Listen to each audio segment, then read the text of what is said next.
আল্লাহর রাসূল সজাগ হয়ে গেছে, ডাক দিয়ে বলে, আবু বকর আপনি কেন কাঁদেন? বাড়ির কথা মনে পড়ছে, বাড়ির কথা, আত্মীয় স্বজনের কথা মনে পড়ছে। আবু বকর ডাক দিয়ে বলে, ইয়া রাসূলুল্লাহ, না না না, আমার বাড়ির কথা মনে পড়ে নাই। যেই দিন থেকে আমি আপনার উপরে, আমার মাওলার উপরে ঈমান আনছি, ওই দিন থেকে আমি বাড়ি তো দূরের কথা, আত্মীয় স্বজন তো দূরের কথা, আমার জীবনের চাইতেও নবী আপনাকে বেশি ভালোবাসি। জোরে বলেন সুবহানাল্লাহ। আবু বকর বলে, ও নবী, একটু সাপে আমাকে আঘাত করছে, এই জন্য ব্যথায় কান্দি। আল্লাহর রাসূল সাথে সাথে একটু মুখের লালা নিয়ে আবু বকরের পায়ে লাগাইয়া দিল, সাথে সাথে আবু বকর সুস্থ হইয়া গেল। আল্লাহর রাসূল ডাক দিয়া বলে, আবু বকর আপনি এতক্ষণ আগে আমাকে কেন বলেন নাই? আগেই তো আমি লালা লাগাই দিলে আপনি সুস্থ হইয়া যাইতেন।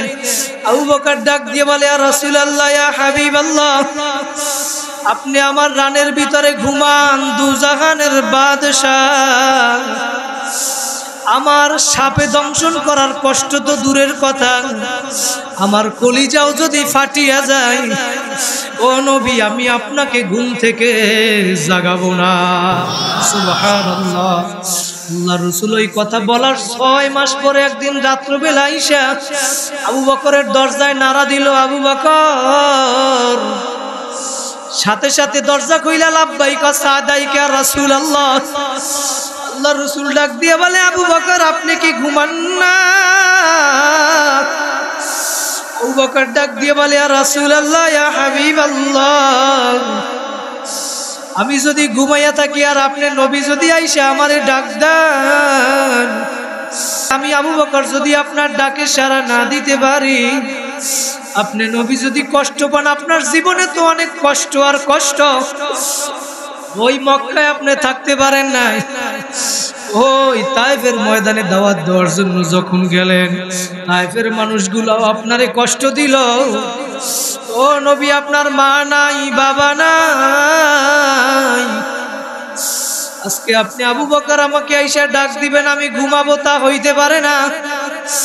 আল্লাহর রাসূল চোখের পানি ফেলায় আর বলে, আবু বকর দেওয়ার মতো আমার কিছু নাই,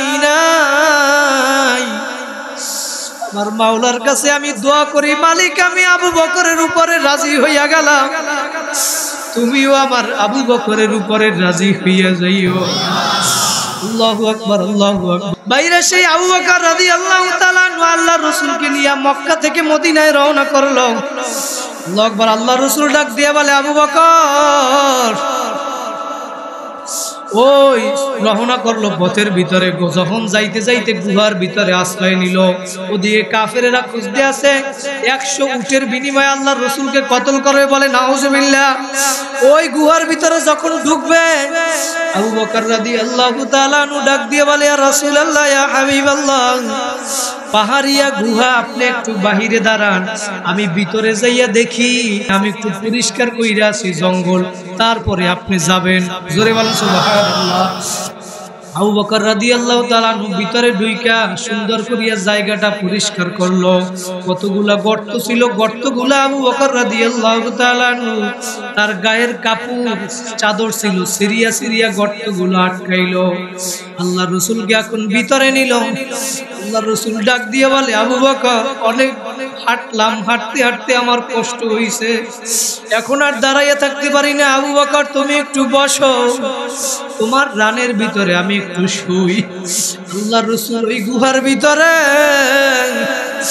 আবু বকর আসন দিয়ে বসছে, আবু বকরের রানের উপরে আল্লাহর রাসূল মাথা দিয়ে শুইছে। আল্লাহর রাসূল একটু ঘুমাইয়া পড়লো। আবু বকর রাদিয়াল্লাহু তাআলা আনহু ওই চাদর দিয়া যেই গর্তগুলো আটকাইছিল, কিন্তু 2-1টা গর্ত ছিল যার কাপড় ছিল না, আটকাইতে পারে নাই। আবু বকর রাদিয়াল্লাহু তাআলা আনহু চিন্তা করলেন, পাহাড়িয়া গুহা, ভিতরে কোনো সাপ টাপ বিষাক্ত থাকতে পারে, এই জন্য তার পাও দিয়া গর্ত আটকাইয়া রাখলো। আল্লাহু আকবার। ওই অনেক আগে থেকে ওই গুহার ভিতরে ওই গর্তের ভিতরে একটা সাপ ছিল, আমার নবীর সাথে দেখা করবে। সুবহানাল্লাহ। ওই সাপটা দেখা করতে পারতেছিল না, আবু বকর আটকাইয়া রাখছে। ওই সাপটা এখন আস্তে করে আবু বকরের পায়ের ভিতরে একটা দংশন করলো, আঘাত করলো। আবু বকর রাদিয়াল্লাহু তাআলা আনহু এখন সাপের আঘাতে চোখ থেকে দরদর করিয়া পানি বাইর হইয়া পড়ে। আল্লাহর রাসূলের তার আবু বকরের কান্না শুনিয়া আল্লাহর রাসূল সজাগ হয়ে গেছে, ডাক দিয়ে বলে, আবু বকর আপনি কেন কাঁদেন? বাড়ির কথা মনে পড়ছে, বাড়ির কথা, আত্মীয় স্বজনের কথা মনে পড়ছে। আবু বকর ডাক দিয়ে বলে, ইয়া রাসূলুল্লাহ, না না না, আমার বাড়ির কথা মনে পড়ে নাই। যেই দিন থেকে আমি আপনার উপরে, আমার মাওলার উপরে ঈমান আনছি, ওই দিন থেকে আমি বাড়ি তো দূরের কথা, আত্মীয় স্বজন তো দূরের কথা, আমার জীবনের চাইতেও নবী আপনাকে বেশি ভালোবাসি। জোরে বলেন সুবহানাল্লাহ। আবু বকর বলে, ও নবী, একটু সাপে আমাকে আঘাত করছে, এই জন্য ব্যথায় কান্দি।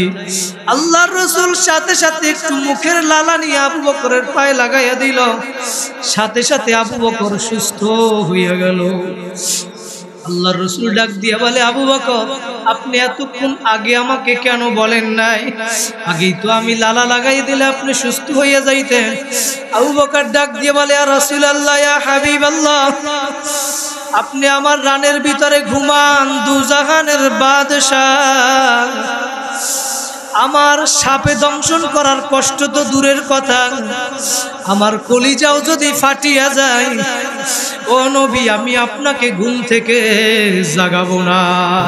সুবহানাল্লাহ। ওই রাত্র আল্লাহর রাসূল ঘুমাইয়া রইছে, চেহারার দিকে আবু বকর তাকাইয়া রইছে।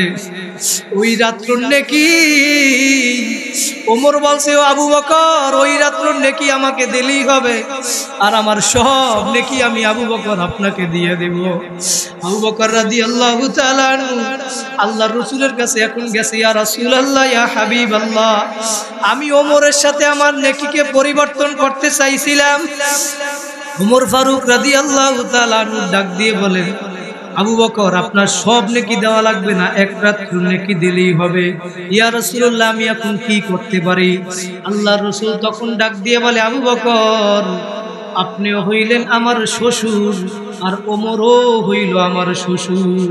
কথা বলেন ঠিক নেবে ঠিক? আমি কোনো পক্ষবাদী করতে পারবো না, কিন্তু আপনার নেকির কি পরিমাণ এইটা আমি বইলা দিতে পারি। আপনি আবু বকর দেন বা না দেন, এইটা আপনার ব্যাপার। সুবহানাল্লাহ। আল্লাহর রাসূল ডাক দিয়ে বলে, আবু বকর ওই গুহার ভিতরে হিজরতের এক রাত্র নেকি যদি এক পাল্লায় রাখা হয়, আর দুনিয়ার সমস্ত নেকিও যদি এক পাল্লায় রাখা হয়, আবু বকর আপনার নেকের পাল্লা তারপরেও ভারী থাকবে। জোরে বলেন সুবহানাল্লাহ।